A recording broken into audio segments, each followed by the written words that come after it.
can easily buy our notes from our WhatsApp store. Choose the notes you need, make the payment, and receive your PDF notes instantly for quick and easy revision. Our crash course classes on Google Meet cover both the 1-year annual syllabus and the 6-month semester system syllabus in just 10 days. Everything we offer is made to make your learning easy. Our goal is to help you understand better, feel confident, and get good results in your exams. For professional online classes and high quality notes, reach out to us on WhatsApp at 9230959666071. Basic geometry के chapter में क्या होता है वो चीज़ें हम सीखेंगे। Basic geometry अगर ये आया पेपर में, इसको अगर आपको लिखना पड़ा तो थोड़ा सा आपने इसमें बातें इस तरह से ऐड अप करनी है कि इसमें आपको ज्योमेट्री सिखाई जाती है। ठीक है, तो सबसे पहले आपने बेसिक ज्योमेट्री के चैप्टर में हेडिंग देनी है ज्योमेट्री की। इस वाले चैप्टर में सिखाया काफ़ी कुछ जाएगा, बट मेन चीज़ें आप लोगों ने सीख लेनी है।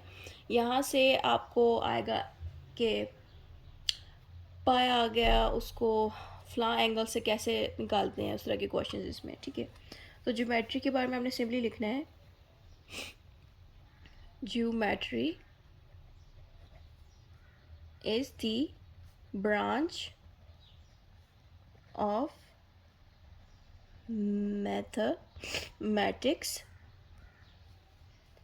that deals with the shape, size, angles and dimensions.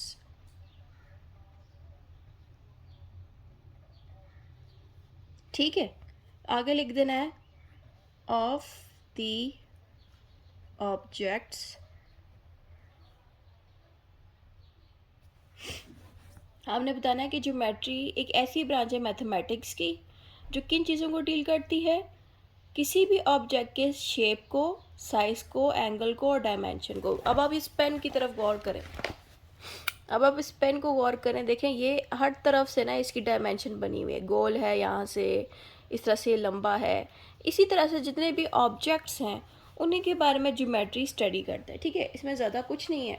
फिर उसके अलावा यहाँ तक थोड़ा सा बताने के बाद मैं समझा भी देती दोबारा, ज्योमेट्री बेसिकली एक ब्रांच है मैथमेटिक्स की जो डील करती है किसी भी ऑब्जेक्ट के शेप, साइज, एंगल और डायमेंशन को। इतना काफ़ी है। इसके बाद एक और चीज़ आप लोगों ने करनी है ऐड, वो है ब्रांचेस ऑफ ज्योमेट्री। ठीक है, ब्रांचेस ऑफ ज्योमेट्री। अब इसी इस ज्योमेट्री के अंदर काफ़ी सारी ब्रांचेस हैं, तो हम उन ब्रांचेस को डिस्कस करेंगे इसके अंदर। ठीक है, सबसे पहले नंबर पे हम लिखेंगे पॉइंट्स को। पॉइंट्स के बारे में या नॉर्मल पॉइंट के बारे में एक्सप्लेन आपने करना है।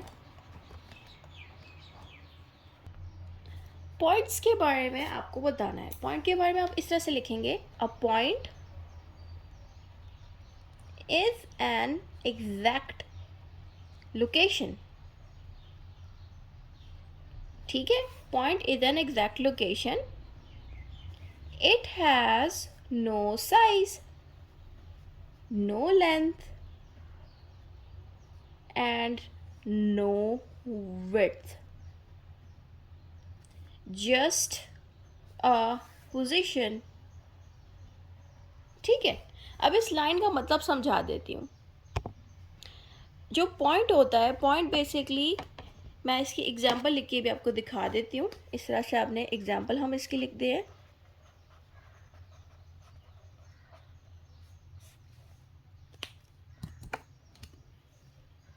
अ डॉट ऑन पेपर, ये इसकी एग्जांपल है। इस तरह से मैं इसके अंदर ब्रैकेट में वो डॉट डाल देती हूँ। सिंपल सा इस तरह का जो डॉट लगा होता है इसी को ही पॉइंट कहते हैं। यानी कि ये जो डॉट है, जो पॉइंट है, इसकी यही एग्जैक्ट लोकेशन है। ठीक है, जहाँ पे आप पॉइंट लगा रहे हो वही उसकी लोकेशन है उस पेज पे। सपोज मैं ये पॉइंट इस जगह लगा रही हूँ यहाँ पे, ये वाला नुक्ता पॉइंट इधर लगाऊंगी तो इट मीन्स यहाँ पे उसकी लोकेशन है। उसके अलावा आगे लिखा है इट हैज़ नो साइज, मतलब साइज कोई नहीं होता, बस छोटा सा डॉट होता है। हम ये भी नहीं कह सकते वो पॉइंट बड़ा है छोटा है, बस छोटा सा एक डॉट होता है, पॉइंट होता है, ठीक है। नो लेंथ, लंबा नहीं होता, नॉर्मल सा छोटा सा पॉइंट होता है जो लगा होता है, इसलिए इसकी नो लेंथ होती है। एंड नो विड्थ, विड्थ चौड़ाई को कहते हैं।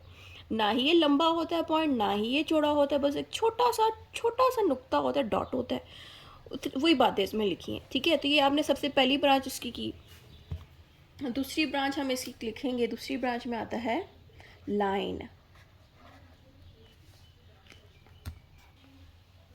लाइन के बारे में हमने लिखना है। लाइन का तो आपको मतलब पता है कि एक सीधी लाइन जो लगातार कहीं जा रही हो, उसमें कोई एंड ना हो, इसको लाइन कहते हैं, ठीक है। तो लाइन के बारे में आप इस तरह से लिखेंगे आसान लफ्ज़ों में, a line is a straight path. एक लाइन एक स्ट्रेट पाथ है जो सीधा जा रहा है, ठीक है। That goes on for ever in both directions.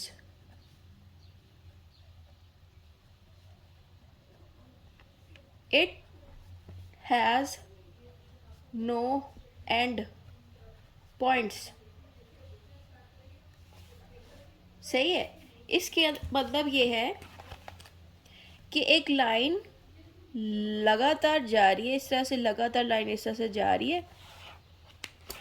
उस जो लाइन है ना ही वो इधर से ख़त्म होगी ना ही वो इधर से ख़त्म होगी, लगातार जाई जाएगी, इसको लाइन कहते हैं। इसमें लिखा है कि इसके अंदर कोई एंड पॉइंट नहीं है, यानी कि कहीं पे ये रुकेगी नहीं, कहीं पे इसका एंड नहीं होगा, इसी को कहते हैं एंड पॉइंट, ठीक है। ये हमने लिख दिया। आप चाहो तो इसमें एग्जांपल देना चाहो तो इधर लिख दो कि एक ऐसी स्ट्रेट रोड जो लगातार चली जाए। तो एग्जांपल पे आप इधर स्ट्रेट रोड के बारे में लिख सकते हैं एज एन एग्जांपल।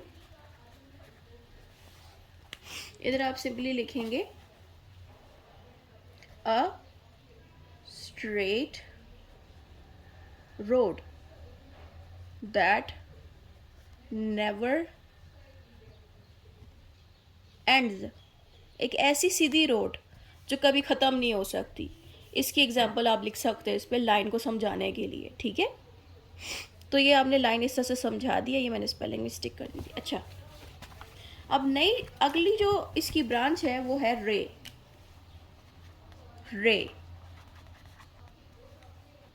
रे भी बड़ा आसान है। रे का मतलब होता है कि एक जगह से ये स्टार्ट होती है और फिर जाती जाती है।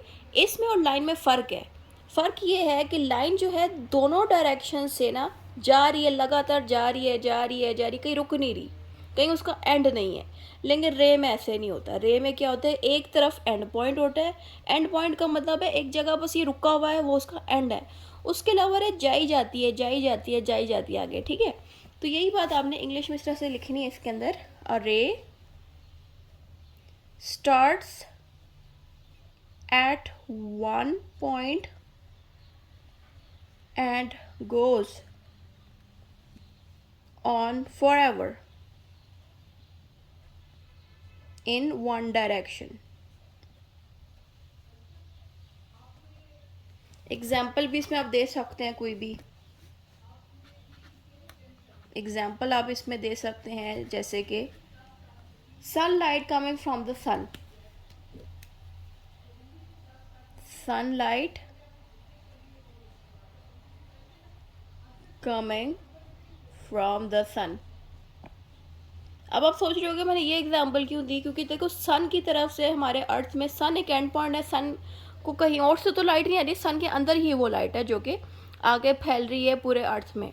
रात तो हो जाती है लेकिन ज़ाहिर है हमारा जो अर्थ है ना वो इस तरह से घूमती रहती है, यूं करके घूमती रहती है। तो ये इस तरह से रेज आ रहे हैं सूरज के, इस तरह आते जाएंगे। जैसे ही हमारी शाम होएगी तो अर्थ की डायरेक्शन चेंज हो जाएगी। करते करते पूरा अर्थ जब घूम जाएगी ना तो अंधेरा हो जाएगा, लेकिन वो जो सूरज है उसकी जो रेज है वो स्टॉप नहीं होंगी, वो किसी और मुल्क को रोशनी दे रही होंगी। यानी कि जब पाकिस्तान में रात होगी वहीं पे किसी और मुल्क में दिन होगा, क्योंकि जो सूरज की तरफ से आने वाली रेज है वो लगातार आ रही होंगी। तो एज एन एग्जाम्पल मैंने सूरज की एग्जाम्पल दे दी, जो हमें साफ बता रहा है कि इसमें एक एंड पॉइंट होता है, लेकिन वो एंड पॉइंट के बाद जो दूसरी साइड है वो जाती रहती है। इसकी एग्जाम्पल इस तरह से है कि एक लाइन है, मैं ब्लू मार्कर यूज़ करती हूँ ताकि आपको अच्छे से दिखे। इसकी एग्जाम्पल इस तरह से है कि एक लाइन जाई जा रही है यूँ करके, यहाँ पे एक एंड पॉइंट है, ये मैंने ब्लैक से कर दिया, ये एक एंड पॉइंट है और लगातार एक लाइन इस एंड पॉइंट से आगे मूव करती जा रही है, करती जा रही है, करती जा रही है। ठीक है, तो यही चीज़ रे होती है। अब हमने रे भी जान लिया, अब हम अगली चीज़ें सीखते हैं कि इसमें अगले चीज़ें आप क्या क्या लिख सकते हो ज्योमेट्री में। अब आ जाता है हमारे पास अगली एग्जाम्पल, नंबर 4 पे है line segment. Line segment,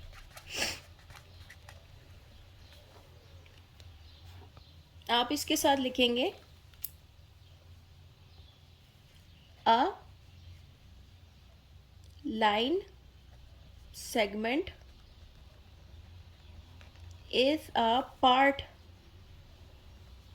of a line that has two endpoints. It has fixed length. ये आपको इस तरह से समझ आएगा ना कि ये इस तरह से है, एक लाइन बनी हुई है, ठीक है, इस तरह से, इसकी दोनों तरफ एंड्स हैं, ठीक है, यानी कि यहाँ से भी रुक गई है, ये यहाँ से भी रुक गई है, छोटी सी लाइन है। इस चीज़ को हम लाइन सेगमेंट कहते हैं क्योंकि इसकी दोनों तरफ एंड पॉइंट्स हैं। और इस तरह की जो लाइन होती है, इनकी लेंथ निकालना भी हमारे लिए आसान होता है क्योंकि दोनों तरफ से एक रुकावट है, ये लाइन लगातार कहीं जा नहीं रही, इसीलिए हम इसकी लेंथ आराम से निकाल सकते हैं। इसलिए इसके साथ लिखा है इट हैज़ फिक्स्ड लेंथ, कि इसकी लेंथ फिक्स्ड है। आप इसको मेजर करोगे तो आप आराम से मेजर भी कर सकते हो, इसलिए क्योंकि ये दोनों तरफ से रुकी हुई है जगह पे, ठीक है। तो ये हो गया लाइन सेगमेंट। और हमारा सबसे आखिरी जो चीज़ रह गई है वो है एंगल। एंगल के बारे में भी आप बता सकते हैं इसके अंदर कि एंगल्स क्या होते हैं। एंगल को इस तरह लिखेंगे आप, an angle is formed, form means angle तब बनता है जब two rays meet at one point. और उस पॉइंट का क्या नाम है? Called the vertex. वर्टेक्स, अब मैं समझा देती हूँ। एंगल तब बनता है जब दो रेज इकट्ठे आके एक पॉइंट पे मिलते हैं। इसकी एग्जांपल मैं बना के दिखाती हूँ। एक रे यहां से इस तरह आ रही है, ठीक है, दूसरी रे यहां से इस तरह आ रही है। ये दोनों रेज अलग अलग जगहों से आई हैं लेकिन एक ही जगह पे आके मिल रही हैं, ठीक है, उसी एक ही एंड पॉइंट पे ये दोनों रेज मिल रही हैं, तो ये क्या बन गया? एंगल बन गया, ठीक है। यही बात यहाँ बताई जा रही है। और इस पूरे चीज़ को जहाँ पे एंगल बन रहा है, इसको हम नाम देंगे वर्टेक्स का, ठीक है। इतना सही है। अब यहाँ से आज की वीडियो में आपने बेसिक ज्योमेट्री की ब्रांचेस सीखी। दूसरी वीडियो में आप तफसील से बाकी की चीज़ें देखिएगा। अगर ये वीडियो आपको अच्छी लगी, आप अपने दोस्तों को भी शेयर कर सकते हैं जिनकी तैयारी नहीं है मैथ्स की, और सब्सक्राइब कर दें। खुदा हाफिज़। ये मैंने स्टूडेंट की डिमांड पे बनाई, नहीं तो मेरे से तो उतने कम टाइम में मैथ्स तैयार नहीं हो रही थी, पर स्टूडेंट्स कह रहे थे कि मैम हमें जल्दी जल्दी तैयारी करा दे, तो इससे जल्दी नहीं और हो सकती। मैंने आसान करके सारा समझा दिया। बाकी की चीज़ें भी दूसरी वीडियो से आप सीखिएगा। खुदा हाफिज़।